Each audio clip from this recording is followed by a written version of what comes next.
So now we're going to move into the properties of a wave. So on the last slide, we talked about frequency and wavelength, and I said I was going to tell you what those meant in the next slide. Okay? So whenever we think about light, and we think about this electromagnetic spectrum, I want you to think about light acting in two ways. One way it's going to act like a wave, and another way it's going to act like it's a single particle. Okay, so this is kind of a dual nature of light. It's got a wave nature and it's got a particle nature. So this first part of this chapter is dealing with the wave part of it. And then that's where we get the words wavelength and frequency and those things. All right, so let's talk about what wavelength is. So wavelength is represented by this symbol. It's the Greek symbol and it's called lambda. So think lamb, like a lamb, and then duh, lambda. So wavelength is the distance between identical points on successive waves. So we're thinking about the peaks or the troughs. So the top of the wave is a peak. The bottom of your wave here is your trough. So the wavelength would be from peak to peak. Or you can measure the wavelength from trough to trough. Either one is correct. Now, usually it's easier for us to think about wavelength as being from peak to peak. What you could also think about is, if you were in the ocean and you were standing on a pier so that you could see the waves coming in, you could actually measure the wavelength of the waves out in the ocean. So if you were standing there, you could say, okay, here's the top of the wave, here's the top of the next part of the wave, okay?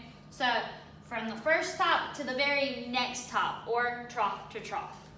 For us, this is light, and so it's not going to be like a physical wave in that sense of like in the ocean. But our units for our wavelength is going to be in meters. Now remember, specifically if we're going to be talking about visible light, then it might be in nanometers. So you want to get really used to the conversion between nanometers and meters, because both of those are going to be really common. Just depends on what wavelength, what section of that electromagnetic spectrum we're working on, and then what measurement exactly we're trying to figure out. The next is the amplitude. So the amplitude is the vertical distance from the midline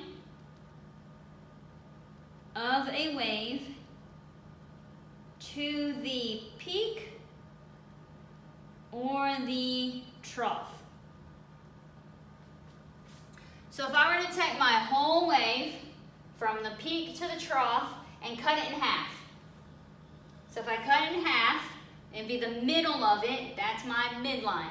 So this is my midline. Okay.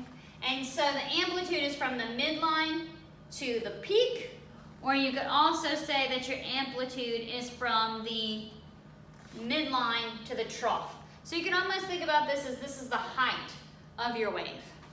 Okay, so that's your amplitude. So you have your wavelength, and now you have your amplitude. The next one we want to talk about is our frequency. So frequency is this Greek letter. It looks like a V, but it's actually a nu. So it kind of looks like a curvy V, and it's the Greek letter nu.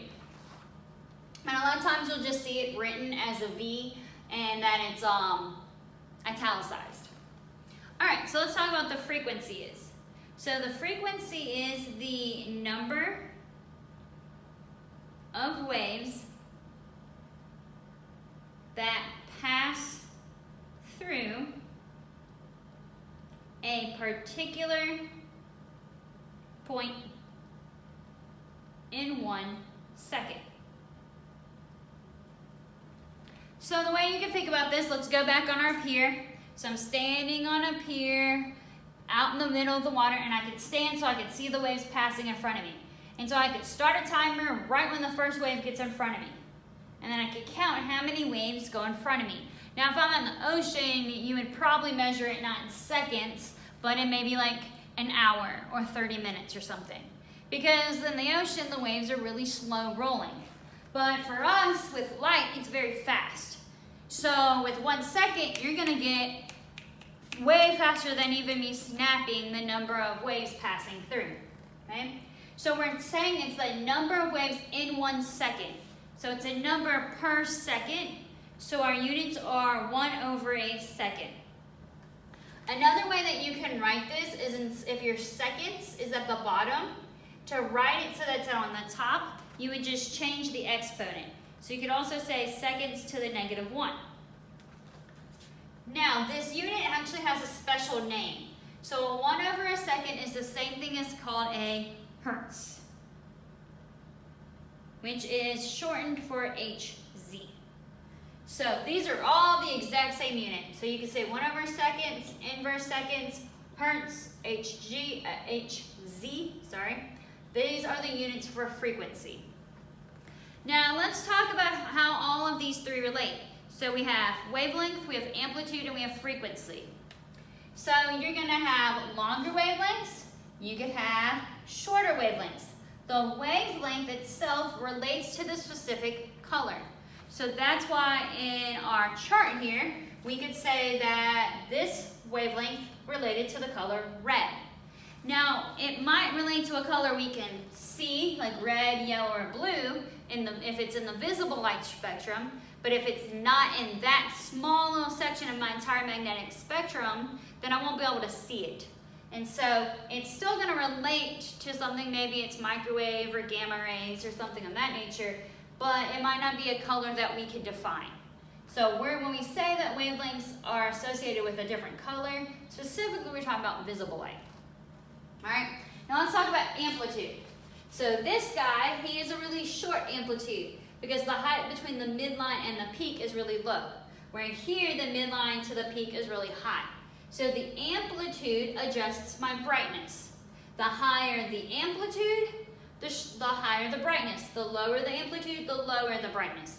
So if you think about those like dimmer switches on a light switch, the dimmer switch is adjusting the amplitude. And so when it adjusts the amplitude of your wave, then it adjusts the brightness. Okay, so now we understand frequency, we understand wavelength, and we understand amplitude. Now one thing that you might notice is that frequency and wavelength are related. So in this same segment here, this only had 1 and kind of 2 waves pass through. But here I'm seeing 1, 2, 3, 4, and almost 5 waves. And here's 1, 2, 3, 4, 5 waves for sure. This one gives me a little extra. So if you notice, the shorter the wavelength, the higher the frequency. And so that relationship between frequency and wavelength actually gives me my first equation. This is going to be my light equation. And we're going to talk about this equation on the next lecture.